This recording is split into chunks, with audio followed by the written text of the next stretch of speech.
class 2. Welcome to my channel. I'm Kim Chamberlain, the Canal Town Stitcher, and today we're going to do a stitch with me. And we are still working on Peace on Earth by Cottage Garden Samplings. And I am stitching this on 32 count Belfast linen in the color Smokey Pearl. And if I get interrupted this morning, it is because the school is supposed to be coming around and they are doing like special visits for all of the incoming students this year. And so we frantically straightened up, swept the front porch in anticipation of them arriving today. So as you can see, I've been quite busy on my 25 minutes per day. I do the 25/7.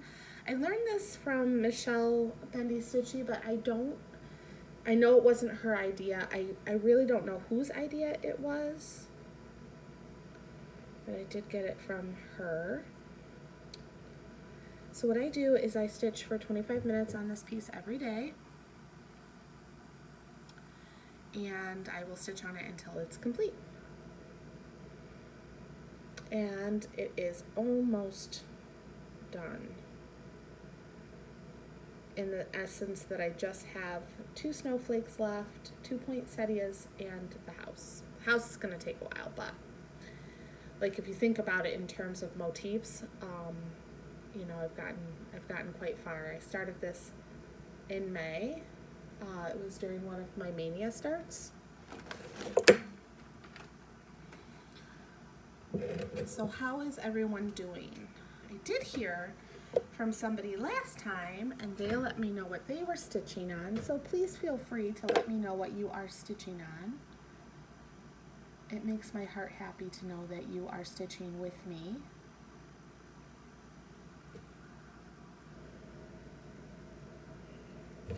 I hope that I got this angle right for you and that you can see what I am doing here.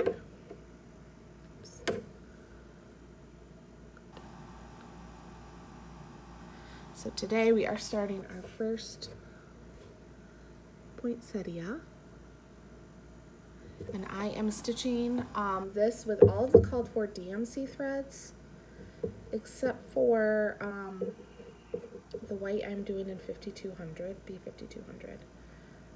I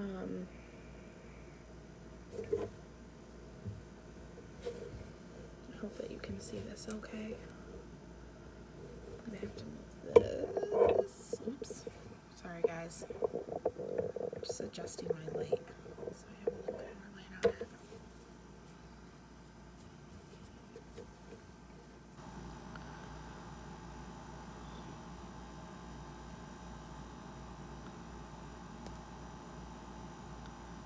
Just check.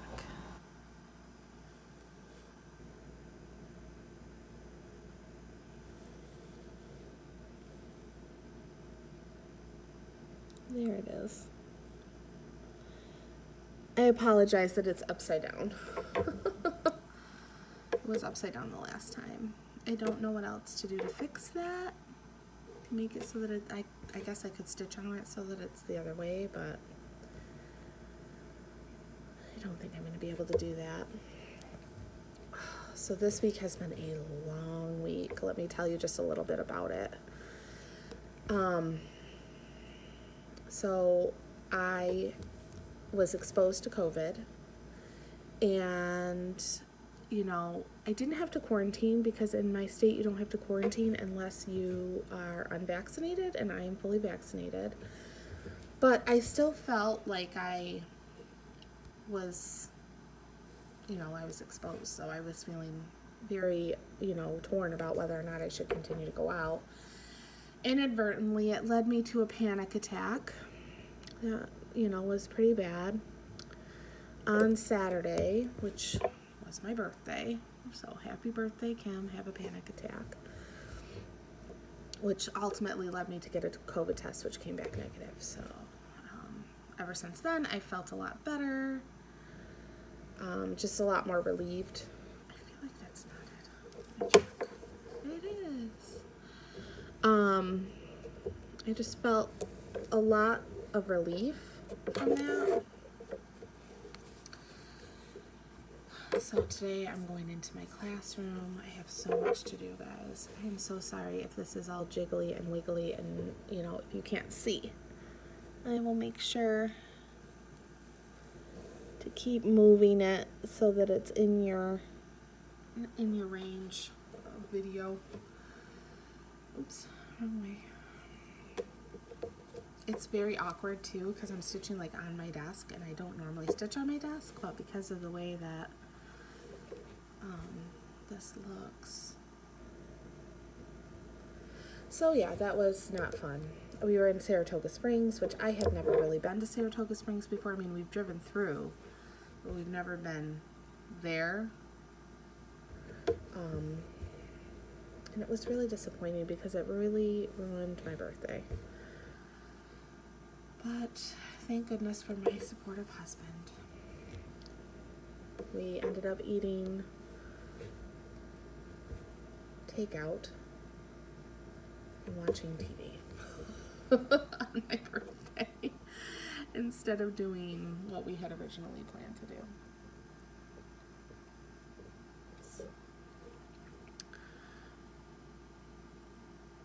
But what are you gonna do in these times? You're gonna have moments where you feel torn about what to do. I mean, I'm not gonna get into anything political, but if you know that you're exposed to the virus, you should, take precautions and make sure that you're wearing your mask, and if you're vaccinated, that you're not hanging around a ton of other people, and if you're not vaccinated, you're staying home, and making sure that you're getting through that quarantine period. It really stinks, there's nothing good about it, that's for sure.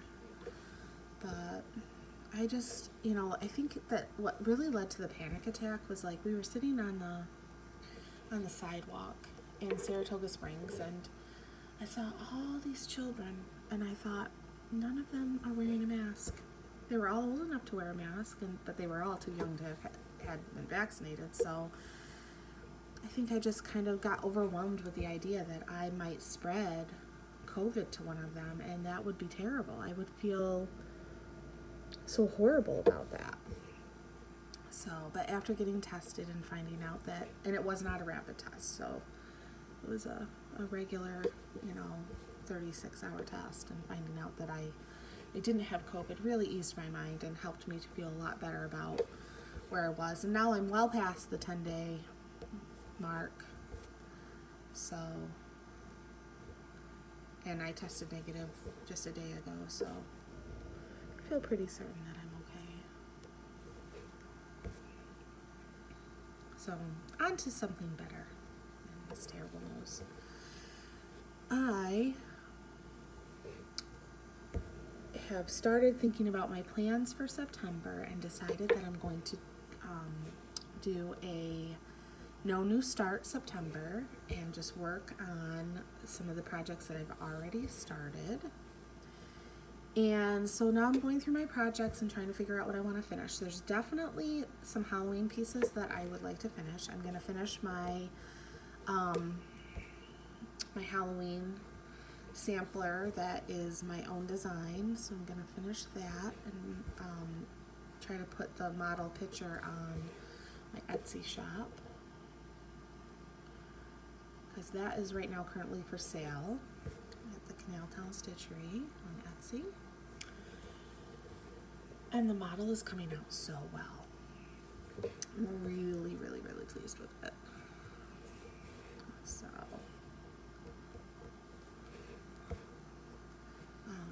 I think it's super cute, and I think other people will like it as well. It's only $8 on my Etsy shop for the PDF version. So you can go check it out if you so choose.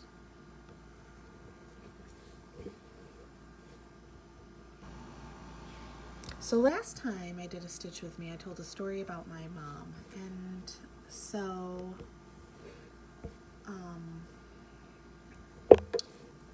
for those of you that don't know, this is a tribute piece to my mom, who passed away in 2009 of complications to kidney disease. She was only 57 years old, so it was very tragic. 2, 4, 6, 8, 10, 11. 2, 3, 4, 5, 6, 7, 8, 9, 10. Ooh, so close.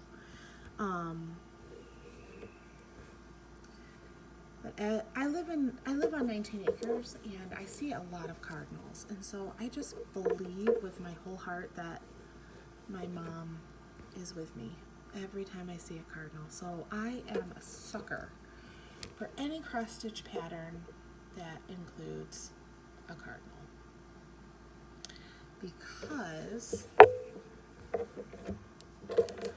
I think of my mom.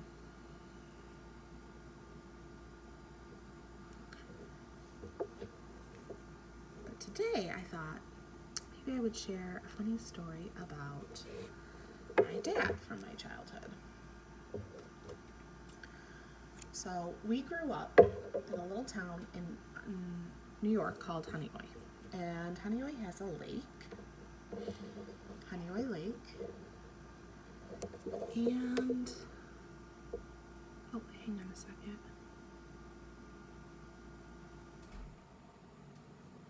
I'm just going to stand up over here.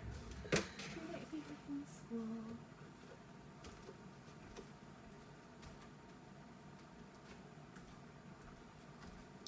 Nope, no one's here. Not yet. I just heard my dog bark, and I thought maybe they were here, but they are not here yet.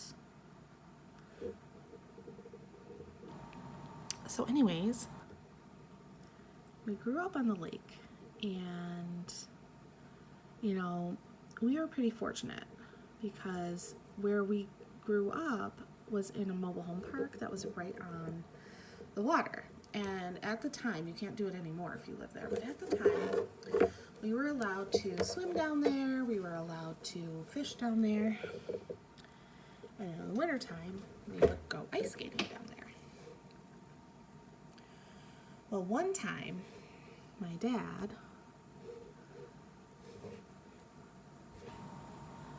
was like, let's go ice skating. So we got all into our stuff, threw our ice skates over our shoulder, and we headed down to the lake. My dad always went out onto the ice to check, make sure that it was good and solid before he would let any of us out there. I should probably explain a little bit too about my family. I am the middle child of three girls, middle of three girls. So my oldest sister and my youngest sister and I are all 2 years apart. But Melissa and I were very close. She's my youngest sister. And my oldest sister and I were not as close, but we got closer as we got older. Anyways, so we all went down, and Dad was, with his big stick, and he's walking out onto the ice, and he's tapping the ice as he's going by, and so he gets to be about, I don't know, maybe 30 feet from shore, so he's not too far out, and he's tapping around, and he turns around, and he gives it one big final tap, and he says, I think it's good. And the next thing you know, we hear this crack and splash, and my dad falling through the ice. It was a matter of seconds. Like, it felt like longer, but it was really only a few seconds that he was in the water. And thankfully, he was able to pull himself out on his own, and he ran home so fast. Ran home so fast and put all of his, obviously all of his clothes, in the dryer and got into a nice warm shower, so he was okay. But we still remember that story. I think it's okay. Tap, tap, tap. And then splash. Oh my goodness. We had a really, really fun childhood living on that lake.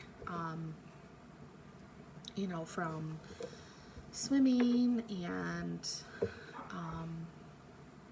just hanging out by the water, feeding the ducks. We used to go down all the time with the bread. You're not supposed to do that anymore, but 30 years ago, you just did it, and it was fun. The ducks, would come and you would feed them, and none of them got mean or nasty. And we just, had a ball. And we would spend hours just, we grew up in a trailer park, so, we were riding our bikes and playing capture the flag, and there was a big field at the top of the road that the park was on, and we would go up there and play baseball and kickball, and there was always kids around. I mean, you were never alone. When you grow up in a mobile home park, you are never alone. And if you see, the way that people depict like the 80s with all the kids on their bikes, that was us. I mean, we were always on our bikes all the time. And then we also had like a creek next to the house. And we would, it would always dry up in the summertime, so we would be able to like walk up and down it. And we would build forts down there.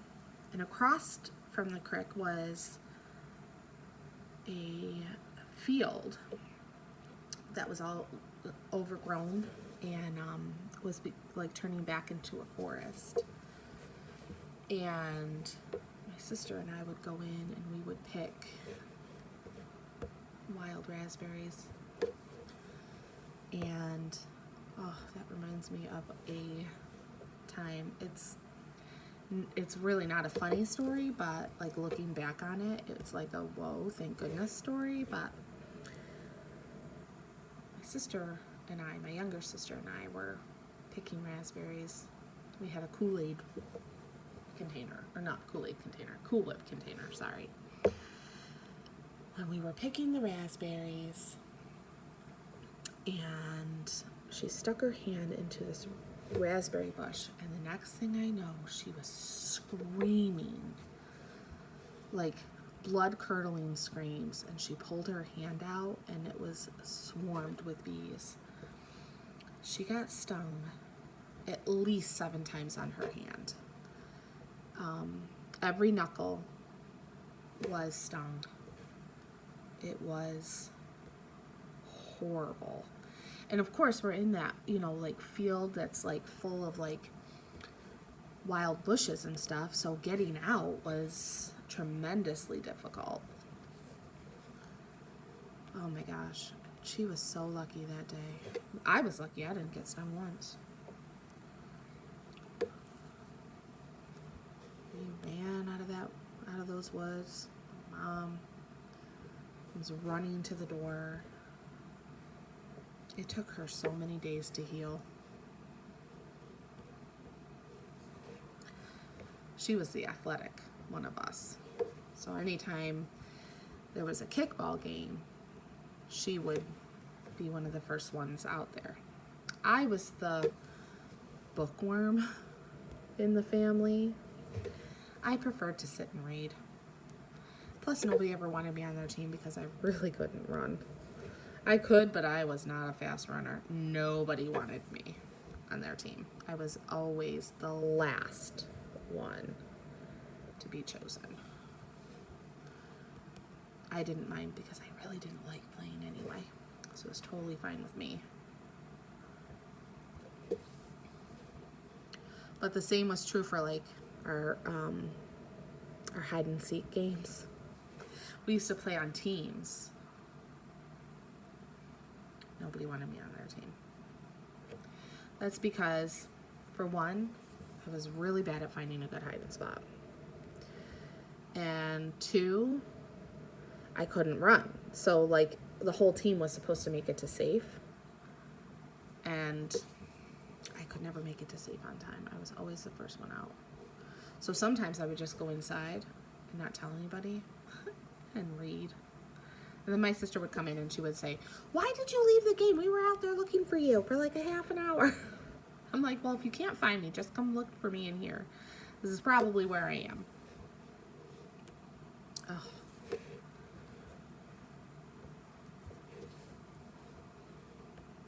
I remember lots of nights where I would sit up by moonlight and read at the window. I read all kinds of books when I was a kid. Most of them, well, when I was really young, I would read a lot of Nancy Drew. I had the whole collection. And so I did a lot of reading Nancy Drew books. The original ones, like the yellow one, the ones that are yellow, those are the ones I would read. And so I love those. And then I went through a phase where I would read like the new Nancy Drew mysteries. And I read all the Little House on the Prairie books before I found my favorite author of all time. So if you're familiar with Hallmark Channel, you might be familiar with some of her books. So my favorite author of all time is Jeanette Oak. She's a Christian historical fiction writer. And she wrote the Love Comes Softly series that was made into movies for Hallmark Channel. But she also wrote When Calls the Heart. So if you are a big fan of When Calls the Heart, you can thank Jeanette Oak for Elizabeth because she was her character. I have a big problem with the television show, though, because it is totally wrong. Wrong in the fact that she does fall in love with a Mountie, but not when she gets to the school.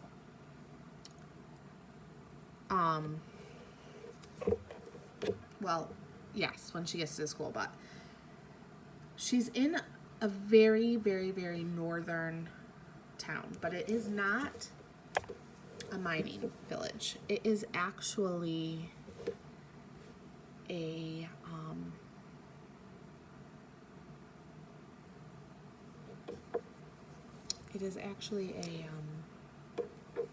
trading post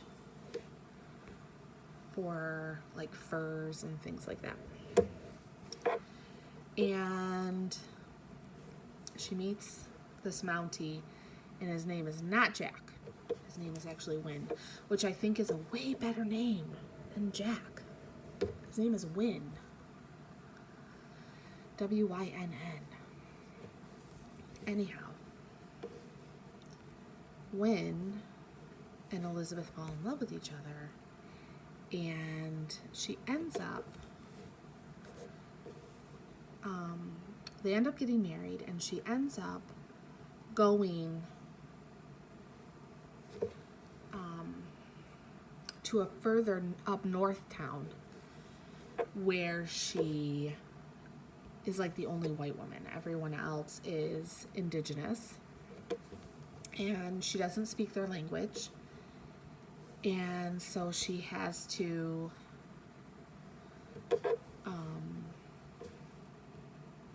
learn how to live in this community. And of course Wynn is not around much because he's a Mountie and he's out doing his Mountie whatevers. And it's a fantastic story about her like really truly becoming herself, and it's lovely. Very, very, very different from the television show. In Love Comes Softly, it's also very different from the movies. So I encourage you to read the books because like more than half of the story is not told in these movies. You know, the way that Clark and Marty fall in love. You know, it's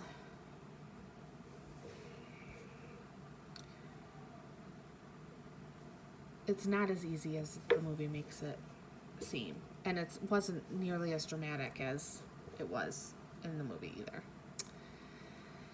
But there's some other books that she wrote too that are just fantastic. And she did a whole series of books on the women of the West. And these women had to overcome incredible things. So there's one called A Woman Named Damaris.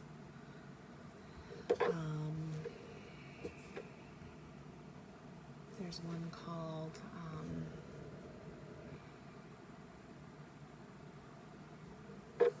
Too Long a Stranger, Roses for Mama.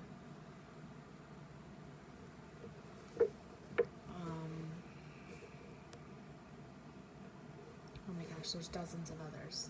They're just not dozens. I should say there's probably a half dozen of others that I just can't think of off the top of my head, but they're fantastic books. What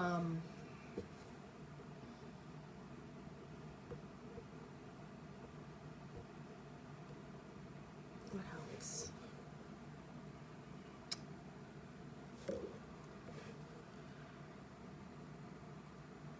She wrote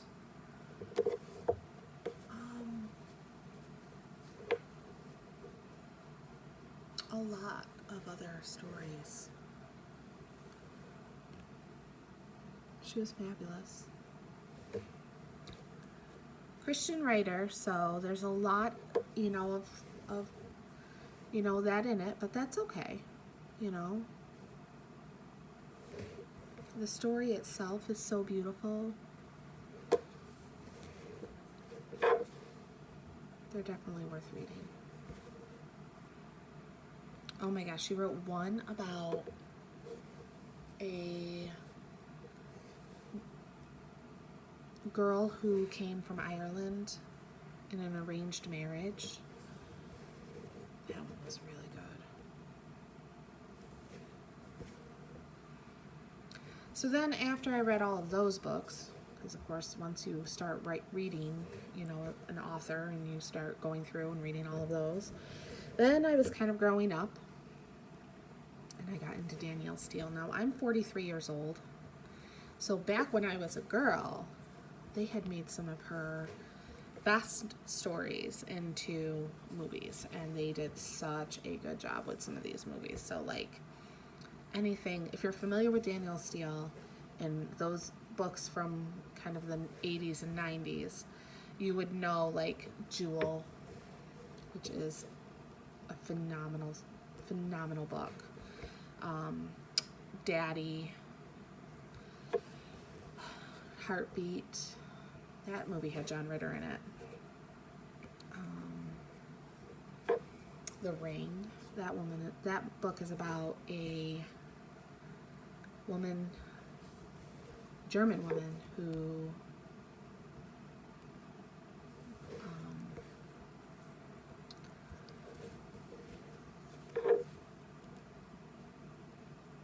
comes across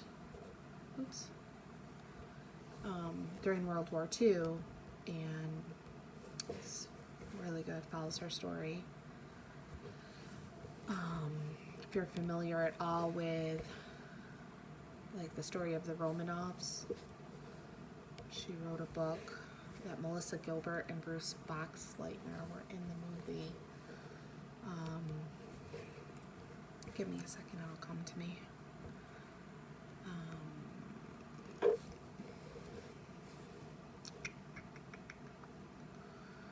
is that movie called? I cannot remember what that movie is called.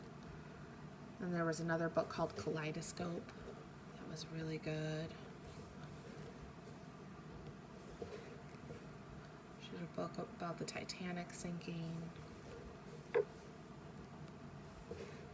Just, her novels were something that were like so worth reading. They still are in some ways today, but I just find that like the original ones were like so much more memorable because, you know, nowadays they just seem like repeats of old stories. Oh my gosh, The Accident, such a good book. I could sit here and talk about books all day. I was an avid reader. I don't read as much as I used to because now I'm like doing a lot of cross stitch, but I did read The Handmaid's Tale and The Testaments and loved them both. Of course, now I watch The Handmaid's Tale on Hulu. Hope you guys can see that okay. I was one of those kids that just was an indoor girl. It's not much into sports. I did play softball for a short time, but not long enough to really speak of it. I was kind of good at it. It's just, I was a good hitter, but I wasn't a good runner, like I said. So there was like no chance of me like getting onto the base.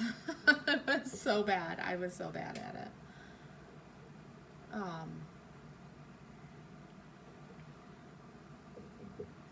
But yeah,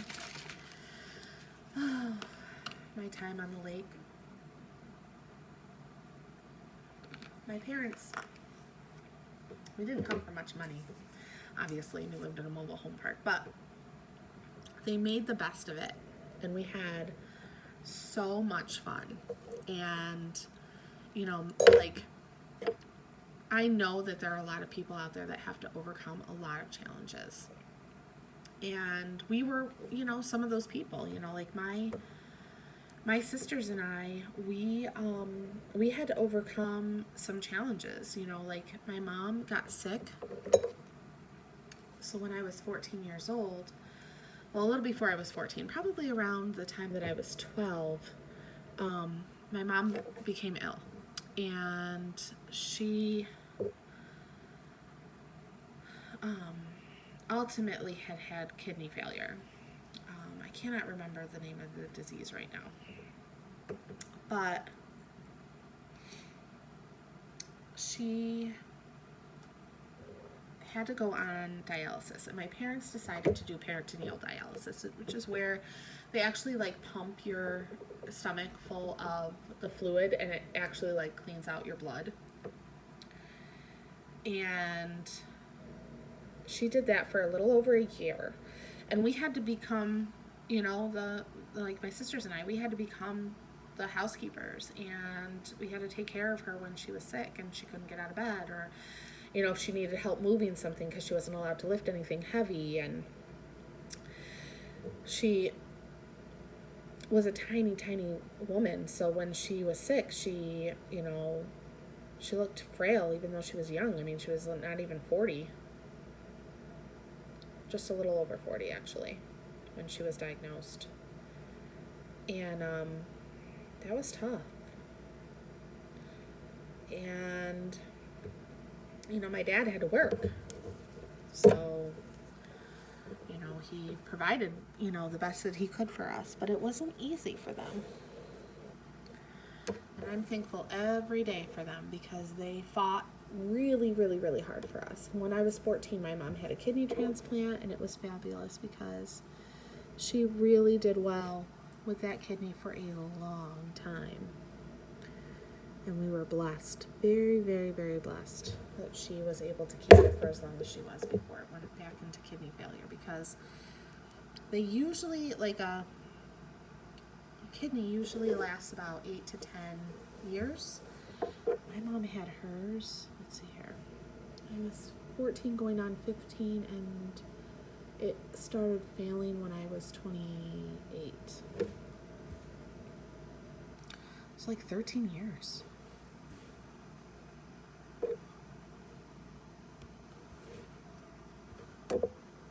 So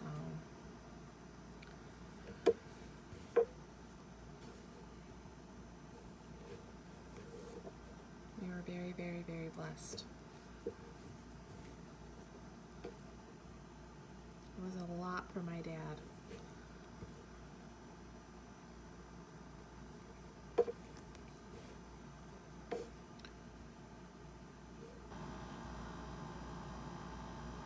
But all three of us girls graduated from college. 2 of us are teachers.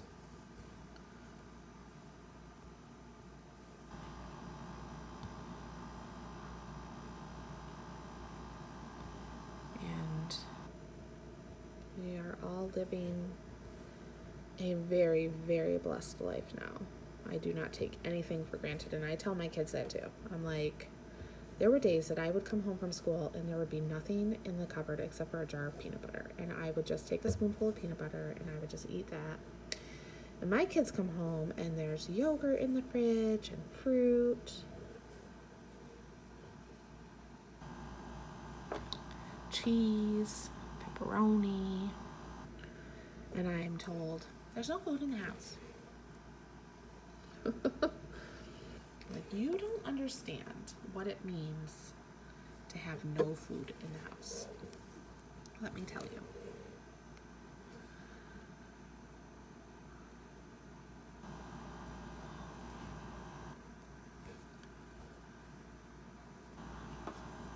But like I said, my parents, awesome people. Oh, this is getting all cut up. So these loose strings. And like I said, you know, earlier in the video, this is a tribute to my mom. And she passed away just after she was told that her kidney was starting to fail again. She had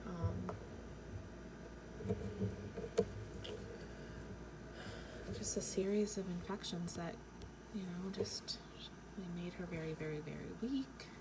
And ultimately, she could not get the strength back up to get better.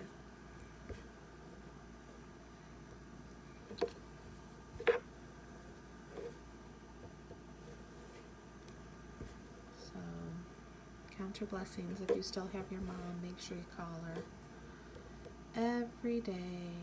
Well, not every day, but often. Let her know you're thinking about her.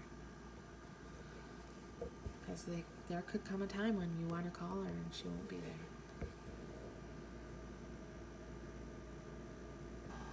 Oh my goodness. It is time to start talking about something nice and fun. I have to go pick up my son from football practice. He is loving it. I'm so happy for him. He's 15 and he was really struggling, and I was like, just try football. You might really love it. He didn't want to. And now he's like all about it. He gets up before I do. He's ready to go. He needs to be picked up soon. And then my friend's daughter also plays football, which is so cool. And so I take them right now because I am the only one that is available to drive during the day. But I won't be on Wednesday and Thursday because my contract hours start then. So I said, we're going to have to figure out something to do with the kids because I won't be there. I'll be working back at school. I am going to my classroom today and work on getting some more stuff set up. And I have some things to laminate.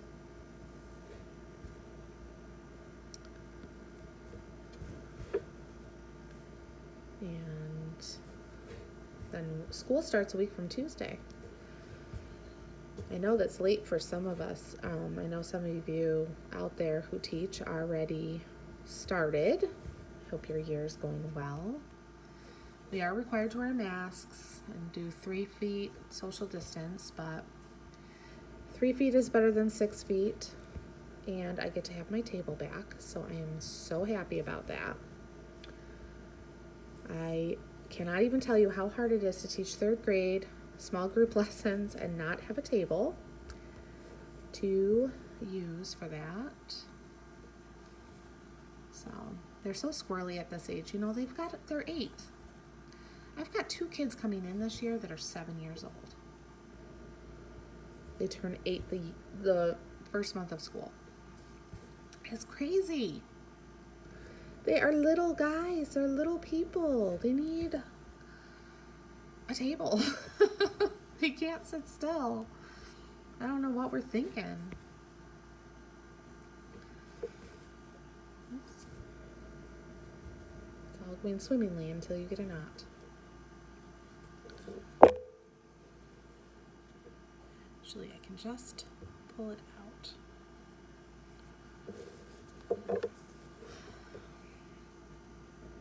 All right, guys, last stitch for today. I've got to go get Ryan. I'm sorry I made it sad. But I was happy to tell all of the stories I was able to tell today. And here we go. Let me see. Let me just make sure that you guys can see this in the view there. That's a little bit better of a view of my work today. Beautiful little poinsettia starting. And I will see you in the next one. I hope you have a good day. Bye now.